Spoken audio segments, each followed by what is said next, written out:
2023 में हमने देखा कि किस तरीके से गोल्ड का प्राइस इतना बढ़ गया एंड अगर एज एन इन्वेस्टमेंट बात करें तो वो इन्वेस्टर्स के लिए काफ़ी फायदेमंद ही साबित हुआ। अब बहुत सारे इंडियन हाउस होल्ड्स हैं या बहुत सारे लोग हैं इंक्लूडिंग मी जो गोल्ड का बढ़ता प्राइस देख के कहीं ना कहीं थोड़ा सा देखते हैं इतना क्यों बढ़ रहा है, गोल्ड इतना महंगा क्यों हो रहा है, बिकॉज हमें ज्वेलरीज बनवानी है, ऑर्नामेंट्स बनवाने हैं। बट एज एन इन्वेस्टमेंट अगर देखें तो अगर वो बढ़ रहा है देन यू आर हैप्पी कि ओके गोल्ड बढ़ रहा है, आपको प्रॉफिट ज़्यादा होंगे। आज की वीडियो में हम डिस्कस करेंगे कि किस तरीके से 2024 में गोल्ड रहने वाला है एंड जो ओवरऑल एनालिस्ट बोल रहे हैं कि वो और ज़्यादा बढ़ सकता है, तो गोल्ड का बुल रन किस तरीके से रहेगा एंड अगर आप गोल्ड में इन्वेस्ट कर रहे हो तो वो किस तरीके से आपको प्रॉफिट्स दे सकता है, आज की वीडियो में हम ये डिस्कस करेंगे। अब ओवरऑल एनालिस्ट का कहना ये है कि 2024 गोल्ड का 2020 के बाद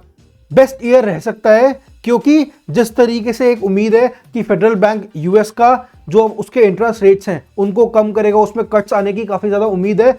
वो भी बहुत बड़ा रीज़न है एंड बहुत सारे रीजंस हैं जिनकी वजह से मैं बोल रहा हूं कि गोल्ड 2024 में बेस्ट हो सकता है। सबसे पहला रीजन है जो जियोपॉलिटिकल टेंशन बढ़ रही है यूएस और चाइना के बीच में। अब क्या होता है जब भी किसी दो कंट्री के बीच में जियोपॉलिटिकल टेंशन बढ़ती है तो लोग कंपनीज के अंदर या बैंक्स के अंदर या जो इक्विटी होती है, इक्विटी के अंदर काफ़ी कम इन्वेस्ट करते हैं, वो सेफ हेवन इन्वेस्टमेंट्स में इन्वेस्ट करते हैं एंड सबसे ज़्यादा बड़ी सेफ हेवन इन्वेस्टमेंट है गोल्ड कि ओके मार्केट जैसे मर्जी हो ये तो बढ़ेगा ही बढ़ेगा। Gold is that kind of investment, तो इसीलिए गोल्ड की डिमांड और ज़्यादा बढ़ जाएगी गिवन कि ये जो उनकी जियोपॉलिटिकल टेंशन चल रही है ये बढ़ ही रही है। नेक्स्ट रीजन है ग्लोबल इकोनॉमिक ग्रोथ। जिस तरीके से ग्लोबली इकोनॉमी काफ़ी स्लो तरीके से ग्रो कर रही है, मैं सिर्फ इंडिया की बात नहीं कर रहा, इंडिया की one of the fastest growing economy India की तो, लेकिन अगर हम दुनिया की बात करें तो दुनिया की इकोनॉमी काफ़ी स्लो तरीके से ग्रो कर रही है। अब जब भी ऐसा होता है ना तो होता क्या है, एक जब हम गोल्ड में इन्वेस्ट करते हैं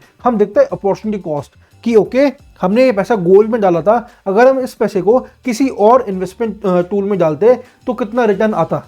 अब अगर जितना भी रिटर्न एक्स्ट्रा आता है जो भी होता तो वो होती है अपॉर्चुनिटी कॉस्ट कि ओके हमने गोल्ड में पैसा डाला कि सेफ हेवन है, एक टेंशन फ्री इन्वेस्टमेंट है, उसमें हमें 10% का रिटर्न मिला। दूसरी इन्वेस्टमेंट जिसमें रिस्क ज़्यादा था उसमें रेट से 12% का रिटर्न मिला, लेकिन रिस्क भी तो था ना। अब उस रिस्क की कॉस्ट क्या थी? 2%।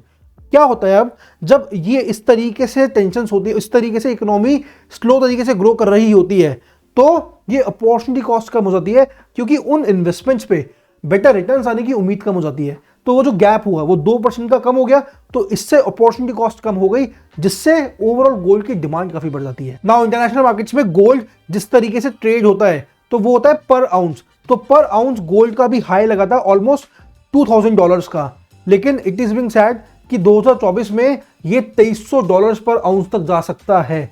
सो 10% से भी ज्यादा की इंक्रीमेंट हो गई, विच इज अमेजिंग। लेकिन ये सब हो सकता है गिवन जो मैंने आपको पॉइंट्स दिया, अगर वो होता है, अगर उसके अपोजिट कुछ भी होता है तो मे बी ना हो। बट जिस तरीके से गोल्ड बढ़ता आया है, जिस तरीके से इंडिया की इकोनॉमी को लेकर लोग हैं कि किस तरीके से वो ग्रो कर सकती है 2024 में, 2024 might be the best year for gold so far.